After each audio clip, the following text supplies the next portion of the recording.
Paulo, Portugal vai continuar a ocupar, tal como terminava esta peça, lugar de destaque na lista negra das agências de rating.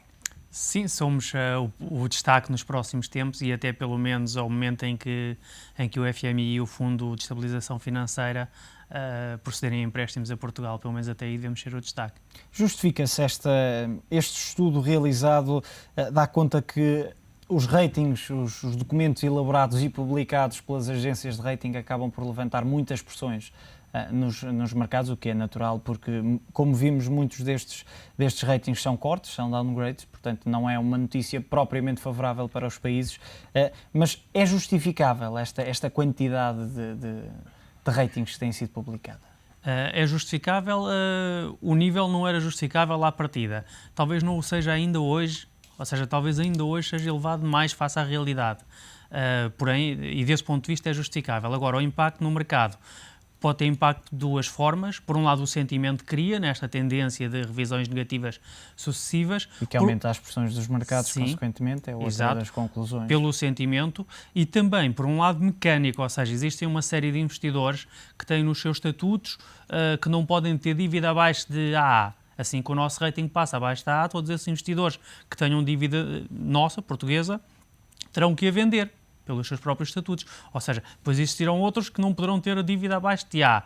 O rating passa para BBB, esses investidores são forçados a vender. Ou seja, esta sequência de baixas de rating leva a uma venda mecânica no próprio mercado. São vendas que, no fundo, nem podem considerar o preço a que são efetuadas, porque esses investidores não podem ter a dívida, não podem esperar por um preço melhor. Indiretamente acaba por, digamos, impor determinados comportamentos, e esse é precisamente Sim. um deles, a obrigatoriedade de venderem dívida, porque algumas casas de investimento não suportam determinados níveis por serem já mais especulativos, levantarem mais dúvidas.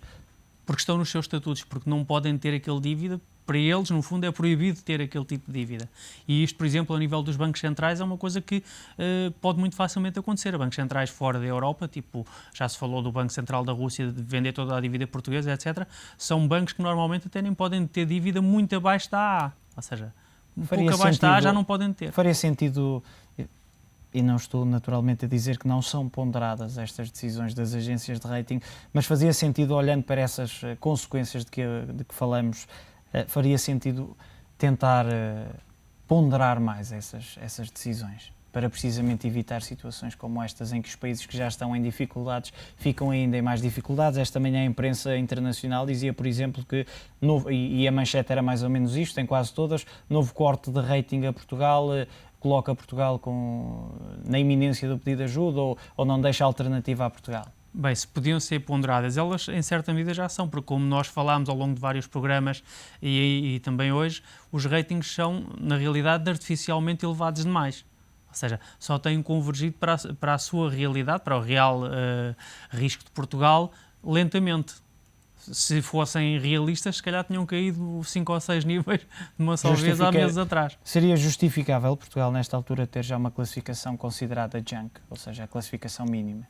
As yields que estão a ser praticadas no mercado já são compatíveis com essa classificação. Ou seja, o mercado já acredita que essa é a qualidade da nossa dívida. Apenas ainda não está correspondida nas Exatamente. avaliações feitas. Paulo, voltamos a analisar já outros temas.